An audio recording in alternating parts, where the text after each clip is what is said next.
성도 여러분, 한 주일 동안도 평안하셨습니까? 아멘. 오늘도 예배하는 이곳에 성령의 기름을 부어주시는 은혜가 우리 모두에게 함께 하시기를 주님의 이름으로 기원합니다. 아멘. 여러분, 늑대와 추물이라는 말 들어보셨죠? 이거는 한때 장안의 화제가 되었던 영화의 한 제목입니다. 늑대와 추물이라는 영화입니다. 아메리칸 인디안 추장이 주인공인 백인 군인에게 붙여준 별명에서 따온 말이 바로 이 늑대와 추물이라는 이 말입니다. 그런데 이 영화의 마지막 부분에 가면요, 노을이 짙어가는 저녁에 총으로 무장한 군인들이 이 아메리칸 인디언 부락을 쳐들어옵니다. 그래서 아메리칸 인디언들은 오래 살던 거처를 버리고 이제 피란의 길 도망을 가려고 산속으로 이렇게 향해서 떠나갑니다. 이들이 백인들이 들고 있는 총 앞에 그들이 가지고 있는 활과 창으로 대신할 수도 없었고요, 숫자도 부족했어요. 그래서 하는 수 없이 우리 도망가자, 우리 피란 가자, 그래서 산으로 이렇게 들어가게 됩니다. 그런데요, 인디안 추장과 절친하게 지내오던 백인 군인 한 사람에게 그 노을이 가득한 저녁에 헤어지면서 추장이 딱 한마디를 해요. 세상을 살아가는 데는 여러 가지 방법이 있다. 그 중에 가장 좋은 방법은 진정한 인간으로 사는 거다. 이 이야기를 합니다. 이 추장이 도망가면서 절친으로 지내던 그 백인 군인 한 사람 딱 불러다 놓고 세상을 살아가는 데는 여러 가지 방법이 있지만 가장 좋은 방법이 뭐냐? 그건 진정한 인간으로 사는 거다. 이 이야기를 합니다. 여러분, 이 백인을 향한 추장의 충고입니다. 그냥 넘길 수 있는 충고가 아닙니다. 뜻이 깊은 충고입니다. 저는 그 말이 참 옳은 말이라고 생각을 합니다. 여러분, 그렇지 않습니까?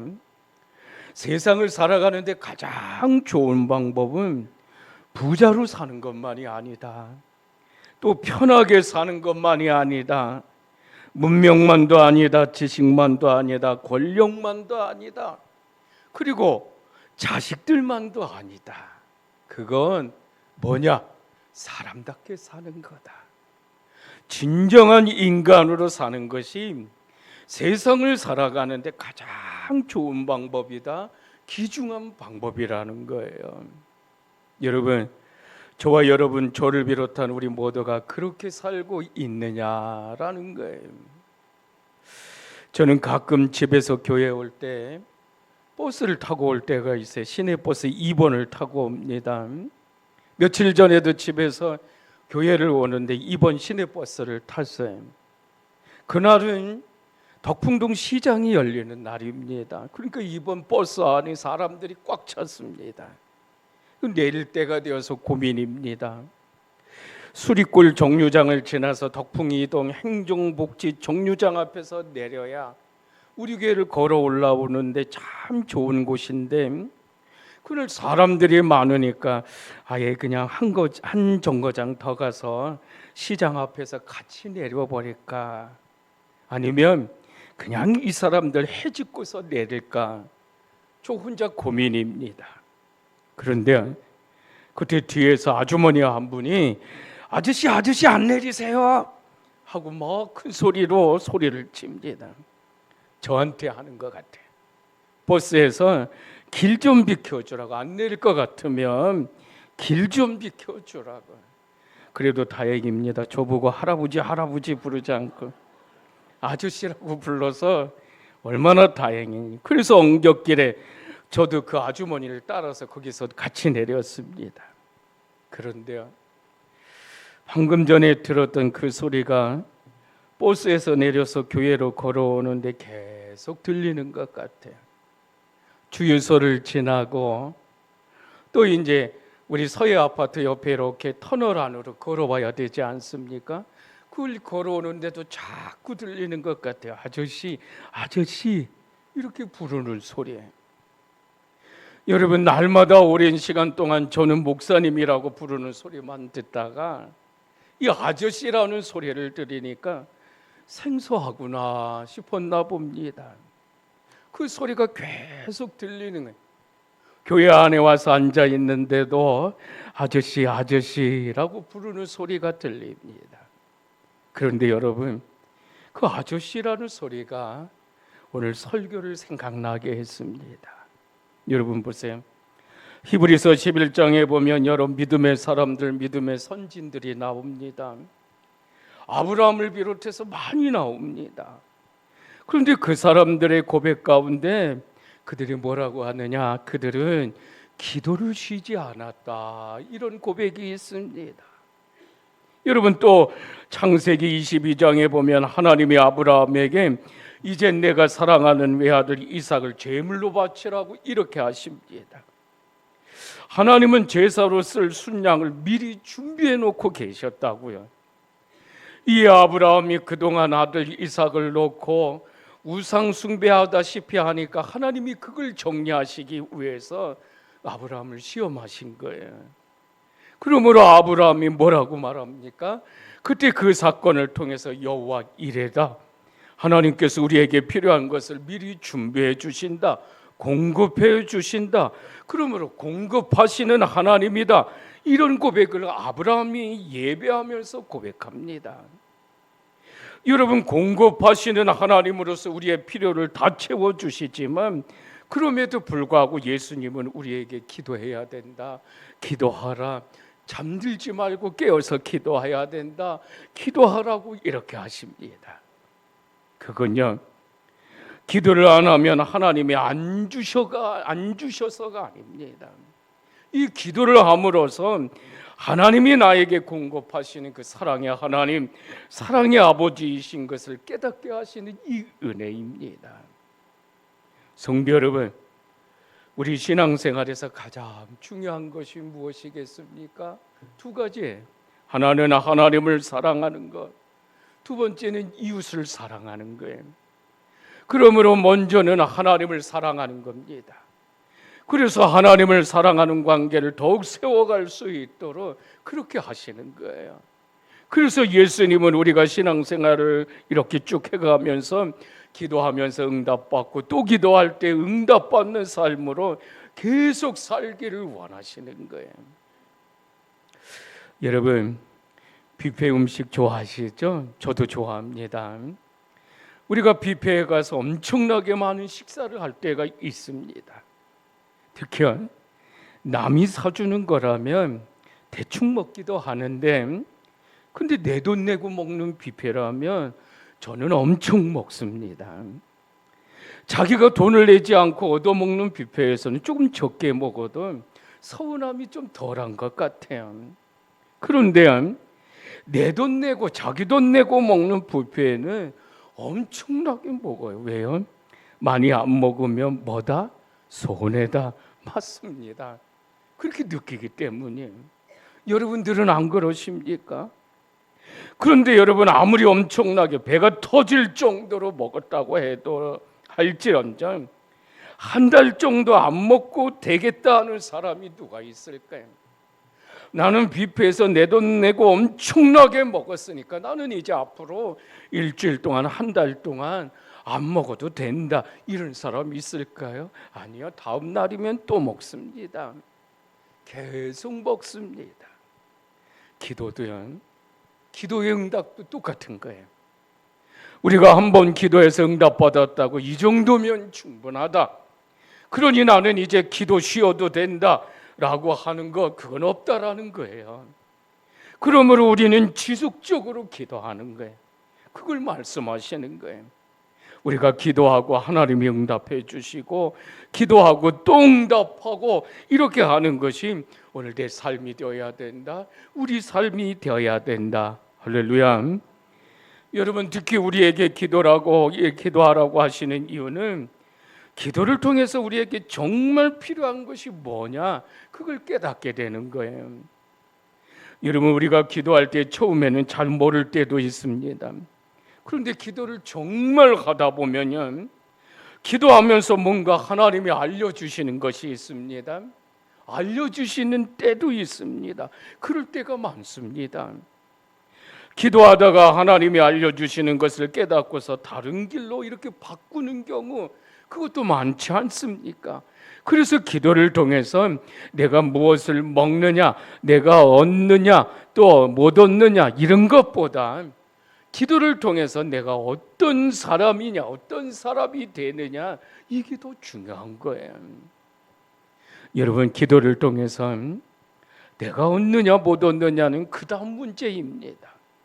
이 기도를 통해서 하나님과의 교제 속에서 하나님이 원하는 사람으로 내가 살고 있느냐, 하나님이 원하시는 사람으로 내가 변화되어 가고 있느냐, 이게 중요한 거예요. 그리고 하나님은 다 하시면서도 우리에게 뭐 하라고요? 기도하라고요. 성도 여러분, 기도를 쉬지 않으시기를 주님의 이름으로 기원합니다. 오늘 본문 말씀해 보세요. 구하는 자에게 좋은 것으로 주시는 하나님이시다. 할렐루야. 우리 본문 한 번만 다 같이 합독 더 하겠습니다. 마태복음 7장 우리 9절, 10절, 11절 다시 한번 보겠습니다.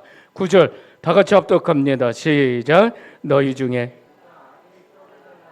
돌을 주며, 10절 생선을 뱀을 줄 사람이, 11절 너희가 좋은 것으로 자식에게 줄 알 하물며 하늘에 계신 너희 아버지께서 구한 좋은 것으로 주지 않게 하니.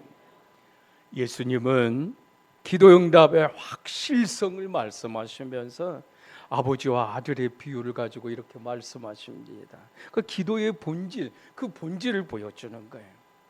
여러분, 기도는 인격이 만나는 이런 관계입니다. 내 인격과 하나님의 인격이 만나는 거고요. 내가 하나님과 만나는 관계인 이 기도는 그러므로 인격적인 관계가 되는 거예요. 예수님은 성경의 많은 비유에서 기도를 들어주시는 분과 기도하는 사람의 관계를 아버지와 아들로, 때로는 친구와 친구로, 또 때로는 재판관과 과부로 여러 가지로 비유해서 말씀하지 않습니까? 그런데 오늘 본문에서는 아버지와 아들이에요. 이 아버지와 아들의 관계로 설명을 하십니다. 여러분, 제가 이 시간에 심각한 질문 하나 드리겠습니다. 여러분, 한번 생각해 보시기 바랍니다. 제가 설교하기 전에 방금 말씀드렸던 그 아저씨라는 말을 생각하시면서 한번 생각해 보시기 바랍니다. 여러분은 하나님을 생각하실 때 하나님 아버지이십니까? 아니면 하나님 아저씨이십니까? 어떻게 생각하십니까? 어떻게 기도하시겠습니까? 내가 하나님을 생각할 때 하나님 내 아버지이십니까? 아니면 하나님 아저씨이십니까? 여러분, 요즘 많은 크리스천들이 하나님을 아버지라고 말은 하는데, 그런데 실제로는 하나님을 아저씨로 생각하고 믿는 사람들이 많다는 거예요. 그러면 우리는 어떻습니까? 아니, 나는 어떻습니까? 하나님 아버지입니까? 하나님 아저씨입니까? 아버지와 아들의 관계는 굉장히 친밀한 관계입니다. 가족 관계입니다. 같이 사는 관계, 같이 먹고 자고 같은 집에서 생활하는 관계입니다. 그런데 이 아저씨와의 관계는 어떻습니까? 아저씨는 두 종류일 것 같아요. 하나는 친척 관계에서도 아저씨가 성립이 됩니다. 또 하나는 그냥 이웃집 아저씨예요. 여러분, 아저씨라고 부르는 이번에 먼저 조카와의 관계는 어떻습니까? 친척 관계. 아니, 친척이 아니라 그냥 아저씨라고 부르는 이런 관계는 어떻다라고 생각하십니까? 아저씨는요, 친밀한 관계가 아니어도 됩니다. 그냥 믿을 수 없을 정도로 많은 크리스천들이, 그런데 하나님을 아버지, 하나님을 그냥 아저씨로 이렇게 생각하고 심지어는 그렇게 믿고 있다라는 거예요. 하나님 아저씨입니다. 그런 식의 관계로 하나님을 생각하고 하나님을 믿고 있다라는 거예요. 그런데 여러분, 하나님은요 아버지 하나님이십니다. 할렐루야. 우리의 필요를 하시고 공급해 주시는 아버지이시잖아요. 그런데 그 아버지를 마치 아저씨처럼 이렇게 취급해 버린다는 거예요. 여러분, 우리는 하나님의 자녀입니다. 하나님의 조카가 아니라는 거예요. 무슨 동네 꼬마도 아닙니다. 하나님이 우리 아버지이시고 우리는 그분의 사랑을 받는 자녀입니다. 할렐루야. 그런데 예수님 당시에도요 하나님을 아버지라고 부르는 사람이 없었어요. 그건 정말로 굉장한 일이었습니다. 그래서 유대인들이 계속 예수님을 신성모독이라고 하며 걸고 넘어지지 않습니까?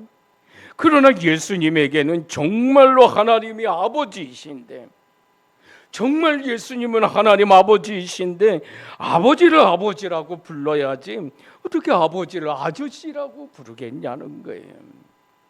여러분, 아들은 아버지에게 뭐든 구할 수 있습니다. 달라고 할 수 있어요. 떡 달라, 생선 달라. 아들은 아버지에게 뭐든지 구할 수 있어요. 악한 사람은요 때로는 다른 사람들에게 아마 이럴 것 같아요. 떡 대신 돌을 줄 수도 있을 것 같아요. 악한 사람이라면 생선 대신 뱀을 줘도 아마 그러면서 해를 끼칠 수도 있을 것 같아요. 요즘 우리가 사는 시대가 그런 사람들 많잖아요. 그런데요, 부모는 자기 자식에게는 그렇게 해가 될 만한 것을 주지 않는다는 거예요. 그게 아버지고 그게 아버지의 본능이에요. 저는 오늘 본문 말씀 가운데 11절 말씀이 은혜가 되었습니다. 이 11절 말씀이 제 가슴에 왔습니다. 여러분, 다시 한번 11절 말씀을 보십시오. 너희가 악한 자로서 좋은 것으로 자식에게 줄 알거든 하물며 하늘에 계신 너희 아버지께서 구하는 자에게 좋은 것으로 주시지 않겠느냐. 여러분, 왜 이게 은혜가 됩니까? 하늘에 계신 너희 아버지께서 구하는 자에게 구하는 것만 주신다라고 했더라면 아마 그거는 좀 덜 은혜가 됐을 거예요. 근데 어떤 것으로 주신다? 좋은 것으로 주신다. 이렇게 하시기 때문이에요.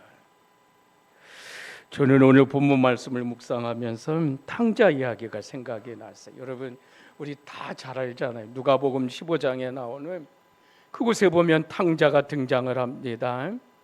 그는 아버지의 재산을 절반이나 나들고 아버지를 떠나가서 방탕한 길을 걸으면서 그 젊음을 허망하게 다 탕진해버리고 말았어요. 결과는 어땠습니까? 참담했습니다. 아니, 짐승보다 못한 신세로 이렇게 버려졌는데 아무도 그에게 구원의 손길을 내밀어주는 자가 없었습니다. 마침내 그 아들이 아버지를 생각합니다. 그리고 돌아옵니다. 자신의 잘못을 뉘우치고 아버지의 자식이 아니라도 좋다. 내가 아버지의 종이 될지언정 아버지와 함께하는 삶의 가치를 나중에 뒤늦게 깨닫고서 그리고 아버지 집으로 돌아옵니다. 여러분, 한번 보세요. 탕자의 죄가 뭡니까? 자기 욕망을 쫓아서 아버지를 떠난 거잖아요. 그러면 탕자의 회개가 뭡니까? 아버지께로 돌아오는 거예요. 이제 탕자가 동고 밖에 이르렀을 때 날이면 날마다 아들을 기다리려는 아버지가 아직도 거리가 멀건만 아버지가 먼저 알아봅니다. 그리고 뛰어가서 목을 끌어안고 거지 몰골에 그 아들을 영접을 합니다. 아버지는 자신을 버렸던 탕자를 종으로 삼지 않았습니다. 오히려 그에게 가장 좋은 옷을 입혀라. 그리고 변함없는 자신의 아들이라는 표시로 어떻게 그의 손가락에 뭘 끼웠더라? 가락지를 끼워 주었습니다. 그리고요, 온 마을 사람들을 불러서 잔치를 배설하면서 말을 합니다. 여러분 보세요. 누가복음 15장에 23절, 24절. 우리 23절 다 같이 먼저 합독할까요? 시작. 그리고 살찐 송아지를 끌어 잡으라, 우리가 먹고 즐기자. 이 내 아들을 죽었다가 다시 살아났으며 내가 잃었다가 다시 얻었노라 하니 그들이 즐거워하더라. 할렐루야. 아버지를 떠났던 페류나라고요. 젊음을 허망하게 탕진해버린 그 아들 탕자라고요. 여러분, 그가 아버지를 위한 것이라고는 아무것도 없다고요. 굳이 따진다면 자신의 잘못을 뉘우쳤다는 것, 그리고 아버지께로 돌아왔다는 것, 그거밖에 없잖아요.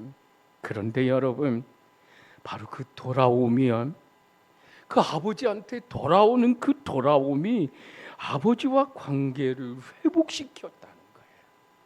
성도 여러분, 저는 이 탕자의 이야기에서 우리가 반드시 기억해야 될 것이 있다. 꼭 기억해야 될 것이 있다. 돌아온 탕자에게 아버지가 자식의 권세를 회복시켜 준 것은 계속해서 탕자의 그렇게 탕자로 살아도 좋다는 그런 의미가 아닙니다. 여러분, 기억해야 되는 거예요. 결코 그 뜻이 아닙니다. 이제는 아버지의 자식답게, 이제는 부끄럼 없이 바르게 살라는 이 당부였던 거예요. 탕자가 자식의 의무를 다했기에 아버지의 자식으로 회복된 것이 아닙니다. 탕자의 모습으로 돌아왔음에도 아버지의 사랑이 자식의 관계를 회복시켜 주었던 거예요. 그러므로 아들에게는 응당 아버지의 아들답게 살아야 할 뭐가 의무가 있는 거예요. 의무가 주어진 거예요. 이제는 아버지의 자식답게 살아야 되는 거예요. 이제는 부끄럼 없이 살아야 되는 거예요. 이제는 바르게 살아야 되는 그 의무가 주어진 거예요. 그럼에도 여러분, 만약에 돌아온 탕자가 자신에게 주어진 특권의 의무를 인식하지 못한다면 그건 어떻게 될까요? 자식이라고 할 수 있을까요? 성도 여러분, 신앙도 그런 겁니다. 죽을 수밖에 없는 죄인입니다.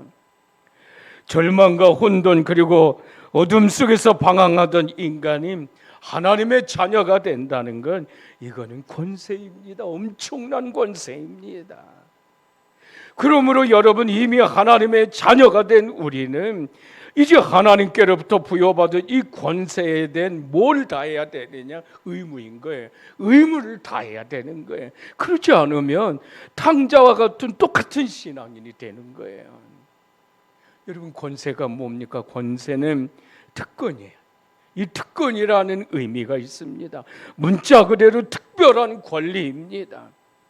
그런데 여러분, 이 참된 특권은 특권 그 자체로 머물러 있지 않습니다. 참된 특권은 언제나 그에 상응하는 의무를 수반하는 겁니다. 그러므로 그 의무를 다할 때에만 그 특권은 타인을 해치거나 자신을 타락시키는 이런 흉기가 아니라 그 의무를 다할 때에는 자신과 타인을 동시에 살리는 여러분 생명의 도구, 향기로운 생명의 도구가 된다라는 거예요. 할렐루야.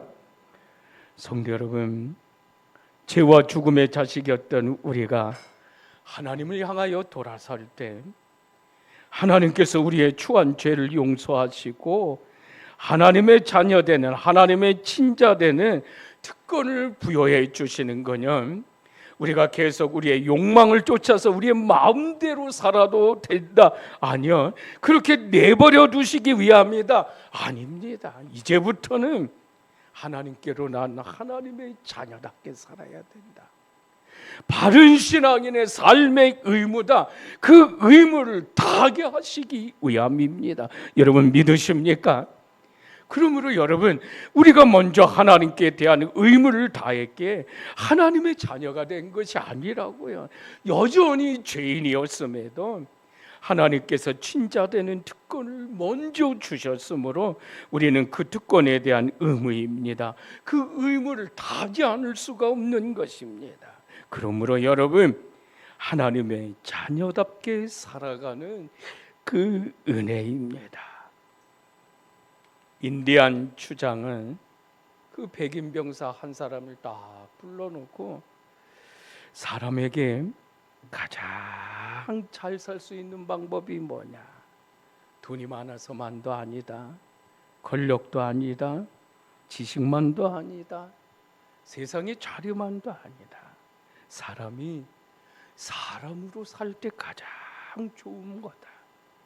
여러분, 저는 오늘 우리도 참된 특권을 회복하는 은혜가 있으시기를 기원합니다. 많은 거 한꺼번에 회복하지 않아도 됩니다. 하나씩 잃어버린 것, 그것이 있다면 회복하는 거예요. 내가 드렸던 예배를 잃어버렸다면 내가 다시 잃어버린 예배를 회복하는 거예요. 내가 내 입술의 찬송을 잃어버렸다면 내가 다시 작은 내 입술의 찬송을 회복하면 되는 거예요. 성도 여러분, 이 세상 모든 부모가 그럴 겁니다. 이 세상 모든 부모가 차별 없이 자식을 사랑하지만, 그러나 자식 개개인에 대한 부모의 신뢰도는 동일하지만은 않다는 거예요.